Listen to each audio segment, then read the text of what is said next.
ہم تو آرزو کرتے ہیں کہ سنا ہے آپ ہر عاشق کے گھر تشریف لاتے ہیں، ہمارے گھر بھی ہو جائے چراغاں یا رسول اللہ۔ لیکن وہاں عملاً چراغاں ہوا اور اللہ کے محبوب خود اس مجلس نور میں تشریف فرما ہوئے۔ صحابہ کو مجلس سجائے ہوئے دیکھا تو فرمایا ما اجلسکم، صحابہ کیوں بیٹھے ہوئے ہو، جلسہ کاہے کا ہے، یہ مجلس کس مقصد کے لیے برپا کیے ہوئے ہو؟ تو انہوں نے جو جواب دیا وہ سنیے۔ انہوں نے کہا جلسنا نذکر اللہ ونحمدہ علی ما ہدانا لدینہ ومن علینا بک۔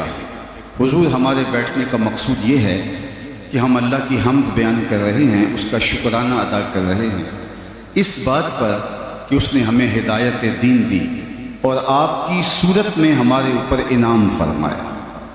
ہمارے بیٹھنے کا مقصود یہ ہے کہ آپ جو مل گئے، آپ کی تشریف آوری، آپ کا ہمیں میسر آ جانا، مل جانا، یہ ہماری سعادت مندی ہے، فیروز بختی ہے۔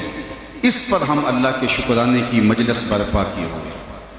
آپ کو اگر کوئی پوچھے کہ آج رات کا ایک پہر بیت گیا ہے اور بلکہ رات نصف سے آگے کا سفر طے کر رہی ہے اور آپ ابھی تک بیٹھے ہیں، تو آپ کے بیٹھنے کا مقصود کیا ہے؟ تو آپ برجستہ یہی کہیں گے حضور کا ذکر سننے کے لیے آئے ہیں۔ اور جب آپ یہ بات کہیں گے تو بات ختم ہو جائے گی۔ اب حضور نے صحابہ سے پوچھا کیوں آئے ہو؟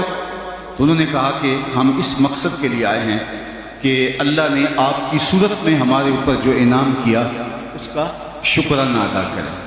اللہ اکبر!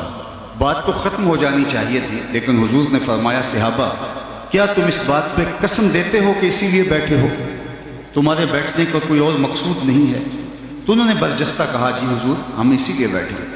تو فرمایا تم اس پہ قسم دے سکتے ہو؟ انہوں نے کہا جی ہم اس پر حلف دے سکتے ہیں۔ اور یہ بات صرف بات کی حد تک نہیں تھی، اللہ کے محبوب نے باقاعدہ ان سے حلف لیا اور انہوں نے باقاعدہ حلف دیا۔ عمومی طور پہ ایسے امور پر نہ کوئی حلف لیتا ہے اور نہ کوئی حلف دیتا ہے، لیکن مجمع اصحاب سے حضور نے باقاعدہ حلف لیا اور انہوں نے باقاعدہ حلف پیش کیا۔ جب وہ حلف دے چکے تو وہ تو غلام تھے، مجال دم زدن نہیں تھا، لیکن دل میں ایک سوال تو بڑھ رہا تھا کہ یہ موقع محال حلف کا نہیں، حضور نے ہم سے قسم کیوں لی؟ تو حضور نے جب ان کے چہروں پہ پھیلے ہوئے استجاب کی کیفیت کو دیکھا تو حضور نے خود ہی ارشاد فرمایا صحابہ تم سوچ رہے ہوگے کہ میں نے تم سے قسم کیوں لی، تم سے حلف کیوں لیا؟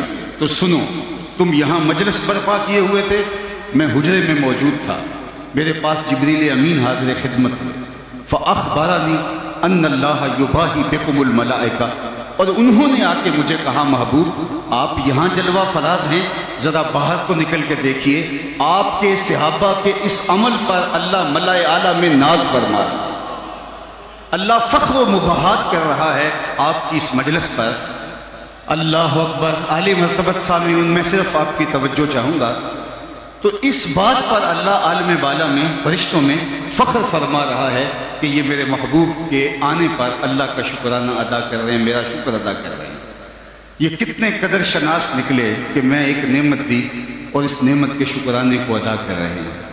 اللہ کی رحمتوں سے کوئی بعید نہیں کہ آج کی مجلس بھی قبول کر لی جائے اور اللہ فرشتوں سے فرمائے دیکھو صدیاں بیت گئیں اور یہ آج بھی بیٹھ کے اس نعمت کا شکرانہ ادا کر رہے ہیں۔ باقی جہاں تک حضور کی صورت میں انعام خداوندی کے شکرانے کا حق ادا کرنے کی بات ہے تو ہمارے بدن پہ اتنے بال نہیں ہیں جتنے رسول اللہ کے احسانات ہیں۔ ہمارا ایک ایک عضو بدن قرض رسالت میں جکڑا ہوا ہے۔ یہ ایک شب کی محفل میلاد کیا، ساری زندگی حضور کے نام پہ لگا دیں، حق کے شکر پھر بھی ادا کریں۔ ان کے آنے سے خدا شناسی تو بڑی دور کی بات ہے، میں کہتا ہوں خود شناسی کا نور بھی نصیب ہوا تو حضور کی دہلیز سے نصیب۔ اگر ان کی دہلیز نصیب نہ ہوتی تو انسانیت کا بھٹکا ہوا یہ قافلہ آج کس گڑھے میں اور کس جو ہے وہ کنویں کے اندر ظلمت کدے کے اندر ٹھوکریں کھا رہا ہوتا۔ نہیں تو دیکھ لو جو انسان اپنے آپ سے بھی آگاہ نہ ہو، مجھے بتاؤ خدا شناسی کا نور اس کو کیسے ملے؟ اقبال نے کہا تھا اپنے من میں ڈوب کر پاجا سراغ زندگی، تو میرا نہیں بنتا نہ بن اپنا تو بن۔ اور جو اپنا بھی نہ بن سکے، جس کو یہ ہی نہیں پتا کہ میں کون ہوں، جس کو خود آگہی کا نور بھی میسر نہیں، جس کو خود شناسی کا اجالا بھی نصیب نہیں تو دیکھیے انسان اشرف المخلوقات ہے۔ وَلَقَدْ كَرَّمْنَا بَنِي آدَمَ کا تاج اس کے سر پہ رکھا ہوا ہے، مسجود الملائکہ ہے، لیکن وہ پتھر کے آگے، درختوں کے آگے، حشرات الارض کے آگے، اجرام فلکیہ کے آگے، نباتات، بہائم اور چوپایوں کے آگے اپنی پیشانی کے تقدس کو پامال کر رہا ہے۔ اس کو یہ ہی نہیں پتا کہ میں تو مقصود کائنات ہوں، کائنات کا چرخ تو میرے گرد گھوم رہا ہے۔ وَالَّذِي خَلَقَ لَكُم مَّا فِي الْأَرْضِ جَمِيعًا، انسان کے لیے پوری کائنات کو بنایا گیا، لیکن یہ انسان کبھی مٹی کے بنے معدنوں کو اپنا معبود مانتا ہے، کبھی لکڑی کے اوثان کو خدا مانتا ہے، کبھی پتھر کے اصنام کے آگے اپنی پیشانی کے تقدس کو پامال کرتا ہے۔ اسے یہ بھی آگہی نہیں کہ میں کون ہوں، اپنے آپ سے بھی اس کی ملاقات نہیں ہے۔ یہ تو میرے حضور آئے جس نے آ کے انسان کو بتایا تو ان کا ساجد کیسے بنا پھرتا ہے، تو مسجود ملائکہ ہے اور تو ان کو اپنا خدا مان رہا ہے، کائنات کا چرخ تو تیرے گرد گھوم رہا ہے، اور تو ان کو جن کی پوجا پاٹ کر رہا ہے، یہ تیری ضرورت، خدمت اور نوکری کے لیے پیدا کیے گئے ہیں۔ نہیں تو دیکھ چاند کو پوچھتا ہے، یہ دیکھ انگلی اٹھتی ہے اور چاند ٹکڑے ہو کے قدموں میں آتا ہے۔ سورج کو پوچھتا ہے، یہ دیکھ اشارہ ہوتا ہے اور سورج بھاگتا ہوا عصر کے وقت پہ آتا ہے۔ درختوں کو پوچھتا ہے، جا میں نہیں، کوئی کہہ دے تمہیں اللہ کا رسول بلا رہا ہے، اور درخت آ کے قدموں میں سلامیاں دیتے ہیں، اور سڑیاں کھجوراں اگا جان دائے، وہ پتھراں کلمے پڑھا جان دائے، قطرے کو سمندر، ذرے کو ستارہ کرتے ہیں، کونین کو خم آ جاتا ہے جب زلف سوارہ کرتے ہیں۔ اب حضرت انسان کی آنکھ کھلی کہ میں جن کو معبود سمجھتا تھا وہ تو میرے نوکر نکلے، میری دہلیز کے فقیر نکلے۔ اب اسے اپنے آپ سے ملاقات ہونے لگی، اب اس کی ٹون ہی بدل گئی، اس کا لہجہ تبدیل ہو گیا۔ اب اس کا بدلا ہوا لہجہ دیکھیے، وہ انسان جو درختوں کو، حشرات الارض کو، چوپایوں کو پوچھتا تھا، اب اس کا بدلا ہوا لہجہ دیکھیے، اب بولتا ہے فرشتہ کہنے سے میری توقیر گھٹتی ہے، میں مسجود ملائک ہوں، مجھے انسان رہنے۔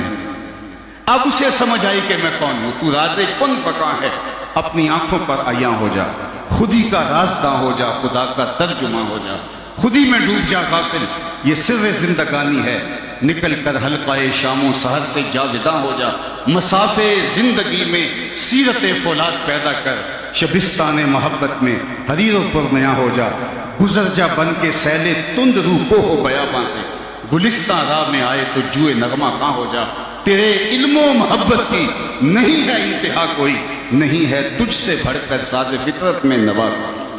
اب کبھی اقبال کے لہجے میں بولتا ہے، کانپتا ہے دل تیرا اندیشہ طوفان سے کیا۔ یہ وہی انسان ہے جو پتھروں کے آگے جو ہے وہ اپنی پیشانی کے تقدس کو پامال کر، اسی انسان کی کہانی سنا رہا ہوں جو مچھلیوں کو پکڑنے کے لیے کانٹے کے ساتھ جو کینچوا لگایا جاتا تھا اس کو اپنا معبود مانتا تھا، جو سانپوں کی پرستش کرتا تھا، جو درختوں کو پوجتا تھا، جو جڑی بوٹیوں کو خدا مانتا تھا۔ اب وہ انسان، اس کو سبق یہ پڑھایا جا رہا ہے، اس کو خودی کا درس دیا جا رہا ہے، کانپتا ہے دل تیرا اندیشہ طوفان سے کیا، ناخدا تو، بحر تو، کشتی بھی تو، ساحل بھی تو، دیکھ آ کر کوچائے جا کے گریباں میں کبھی، کیس تو، لیلا بھی تو، صحرا بھی تو، محمل بھی تو، وائے ناکامی کہ تو محتاج ساقی ہو گیا، میں بھی تو، مینا بھی تو، مستی بھی تو، حاصل بھی تو، آہ کس کی جستجو آوارہ رکھتی ہے تجھے، راہ تو، رہرو بھی تو، رہبر بھی تو، منزل بھی تو، اللہ بے خبر تو جوہر آئینہ ایام ہے، تو زمانے میں خدا کا آخری پیغام ہے۔ تو حضرت کی انسان کی آنکھیں کھلی ہیں تو حضور کی چوکھٹ پہ آتے ہیں، اور اگر یہ در نہ ملتا تو انسان آج بھی اندھیرے میں ہوتا۔ نہیں تو آپ اپنے اطراف میں دیکھ سکتے ہیں، علم کی وسعت اور ڈگریوں کی کثرت کے باوجود بھی شعور کی یہ آنکھ نہیں کھلتی۔ آپ اپنی ہمسائیگی میں جا کے ڈھونڈ لیں، پی ایچ ڈی ڈاکٹر ہے اور بت کے آگے ہاتھ جوڑے کھڑا ہے، جو پتھر کا مادو اپنے بدن پہ بیٹھی مکھی نہ اڑا سکے وہ اس کو اپنی ضرورتیں اس کے حضور پیش کر رہا ہے۔ M B B S doctor ہے اور گائے کے پیشاب کو تبرک سمجھ کے چسکیاں لے لے کے پی رہا ہے۔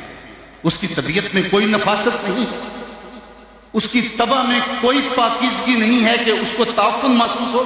اور دوسری جانب میں ایک گاؤں کا رہنے والا ہوں، میں نے اپنے گاؤں کی مسجد میں ایک بچے کو اپنے پائنچے کو مل مل کے دھوتے ہوئے دیکھا، تو اس نے پانی کو ضرورت سے زیادہ کھول رکھا تھا، تو جھڑکنے کے لہجے میں نے کہا کہ تم نے اتنا زیادہ پانی کھول رکھا ہے؟ تو وہ لجاجت بھرے لہجے میں جواب دیتا ہے کہ جناب میں سکول جا رہا تھا اور گلی میں گزرتے ہوئے کسی جانور کے پیشاب کے چھینٹے میرے پائنچے پہ پڑ گئے۔ میں حیرت میں ڈوب گیا کہ اس ڈاکٹر کو تو سمجھ نہیں آئی، اور یہ 7 سال کا بچہ جو دوسری یا تیسری کلاس کا طالب علم ہو، درس نظامی بھی نہیں پڑھا کہ نجاست خفیفہ و غلیظہ کے حکام جانتا ہو، یہ دوسرے سال کا بچہ اور پائنچے کے اوپر پڑے ہوئے پیشاب کے غیر مری چھینٹے بھی گوارا نہیں کرتا۔ سوچ میں ڈوب گیا، اندر سے جواب آیا کہ وہ ہے ڈاکٹر، لیکن اس کے ہاتھ میں دامن میرے حضور کا نہیں، اور یہ ہے بچہ لیکن گٹی میں ماں نے پیال حضور کر دیا تھا۔ اس لیے تقدس اس کی روح تک اتر گیا ہے، اس کے اندر تک اتر گیا ہے، لہٰذا اگر اس کے پانچے پر وہ پیشاب کے چھینٹے بھی پڑے ہیں تو اس کو وہ بھی گوارا نہیں ہے، تو مجھے پھر کہنے دیجئے کہ زندگی کا سارا نور اور باطن کے سارے اجالے اور اندر کی ساری روشنیاں اگر پھوٹتی ہیں تو میلاد والے رسول کی چوکھٹ سے پھوٹتی، اور اگر یہ در نہیں ملتا، یہ چوکھٹ نہیں ملتی، تو انسانیت آج بھی اندھیرے میں رہے گی۔ سید سلیمی گیلانی کا ایک شعر ہے، ذرا شعر کا حسن دیکھیے۔ آج کل تو ہمارا نعتی ادب بھی پامال ہو گیا ہے، بٹن تھاں کر دے تے بٹن تاں کر دے تے نکی جی ہاں کر دے، یہ کیا بازاری لفظ مندرج ہیں نعت میں، لیکن ذرا نعت کا حسن دیکھیے، اس شعر کا جمال دیکھیے اور اس کی معنویت پہ غور کریے، اور میری ساری گفتگو جو ابھی تک کر چکا ہوں اس کے خلاصے کے طور پہ اس کو سمجھیے۔ نہ خرد کی روشنی تھی، نہ جنوں کی آگہی تھی، نہ خرد کی روشنی تھی، نہ جنوں کی آگہی تھی، تیری رہبری سے پہلے یہ جہاں جہاں نہیں، تیرے آستان سے پہلے کوئی آستان نہیں تھا، میں وہ زمین تھی جس کا کوئی آسمان نہیں۔ زندگی کا سارا نور اور باطن کے سارے اجالے حضرت انسان کو ملے ہیں تو آمنہ کے لال کی دہلیز سے نصیب، اور یہ در اگر نہ ملتا تو انسانیت کا بھٹکا ہوا بہکا ہوا قافلہ آج کس گڑھے میں گرا ہوا ہوتا۔ تم تو ایک میلاد منانے کی بات کرتے ہو، ساری زندگی قدموں میں وار دیں حق کے شکر پھر بھی ادا۔ لوگ کہتے ہیں لکھا کہاں ہے، میں نے کہا لکھے کی بات کرتے ہو، کیا محبوب کا ذکر اس کے لیے بھی دلیل کی ضرورت؟ اگر بلبل پوچھے کہ یہ پھول، کوئی بلبل سے پوچھے یہ پھول سے محبت کہاں لکھی ہے، کوئی پروانے سے پوچھے یہ شمع سے پیار کہاں لکھا ہے، تو میاں وہ کیا جواب دے گا؟ حضور سے محبت، حضور کے ذکر میں جو تازگی، فرحت اور روح کا قرار ہمیں نصیب ہوتا ہے، یہ تو محبت کا تقاضا ہے۔ آیت ذکر نعمان لنا فإن ذکرہ هو المسک ما کررتہ یتضوع۔ امام شافعی بولے میرے ممدوح نعمان